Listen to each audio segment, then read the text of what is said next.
Hello, I'm Charlie Taylor, and welcome to Chapter 2. While this video is primarily dedicated to the discussion of electronic eavesdropping and the detection of those devices, it's important that you understand that there's just many other ways that intelligence is collected. So let's briefly discuss these threats. During my years of providing TSCM services, it always amazed me to discover how much sensitive information was left on top of desks and credenzas overnight for anyone to read. I'll never forget one job in particular that involved the proposed hostile takeover of a company traded on the New York Stock Exchange. During my TSCM inspection, I discovered the official solicitation offer by the other company laying open on the CEO's desk. The information contained in that letter was mind-boggling, and if I had been a little dishonest, I could have made hundreds of thousands of dollars. Okay, without going into much detail, the stock nearly tripled in the next 2 weeks. And stories surrounding the takeover covered the Wall Street Journal and other investment and business newspapers and magazines. All right, here's the point to the story. When I walked into the CEO's office that night, I had to wait until the unsupervised janitorial crew finished cleaning his offices before I could begin my work. And the janitorial crew was part of a bonded service that cleaned offices throughout the city. You know, just because a janitorial crew is bonded doesn't mean that they're a reliable source to trust with your highly sensitive information. As a matter of fact, most anyone can be bonded these days.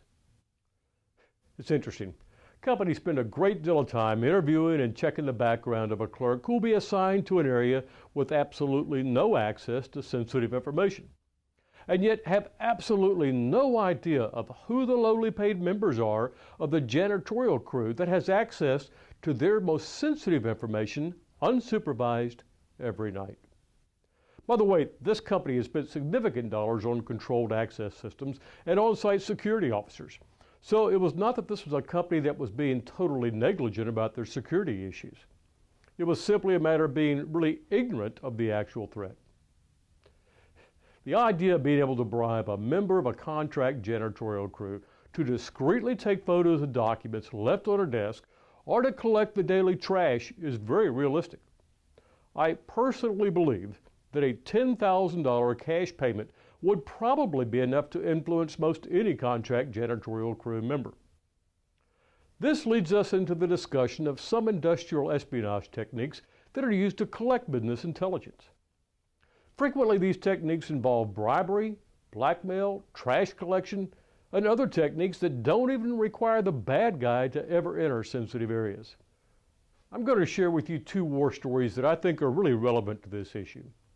A few years ago, a corporate espionage agent was retained to discover the money sources behind a blind corporation proposing to buy a Fortune 500 company.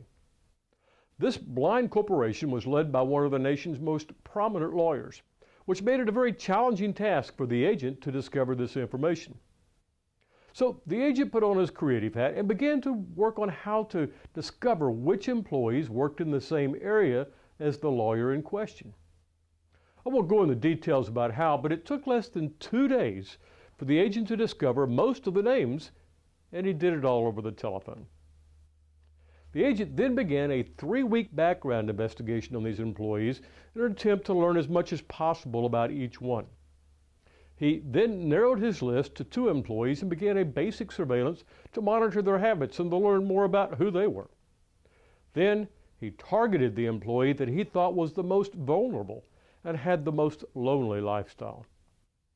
Okay, I'll leave out the juicy details about his whining, dining, and trips, but in less than a month, she had given him all of the information that he sought, and then he disappeared. What amazes me was how easy it was, and according to him, that she was simply a very pretty woman who was very lonely. My other story deals with a private investigator I know and a very prominent married businessman who was having an affair. Again, without going into the details, this man took a trip with his secret lady, and my investigator friend followed. During the 5-day trip, the investigator became friends with the couple and even had them pose together for more than a dozen photos. I guess the point is, beware of people, because you never know who is befriending you. Another point here is that there's simply more stuff going on out there than you have any idea. Because less than 6 weeks later, the pictures my investigator friend took were stolen from his client, which was a law firm. I still wonder to this day about who stole the pictures. Another attorney, an employee inside the law firm, a member of the janitorial crew, or a professional bad guy who illegally broke in the office. I've shared these two stories with you because it lays the groundwork to several important issues. The first one is that people are simply people. None of us are perfect, and many of us have secrets or vulnerabilities which can be exploited and manipulated by trained professionals. I assure you it happens every day. The second issue here is to clear your desk and lock up sensitive information before leaving your office, and take the time and money to buy locks that are difficult to pick.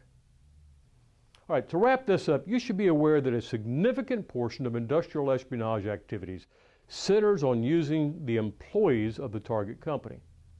They are typically your weakest link in even a good security plan. All right, the next chapter we're going to talk about how big this problem of industrial and economic espionage really is. I'll see you there.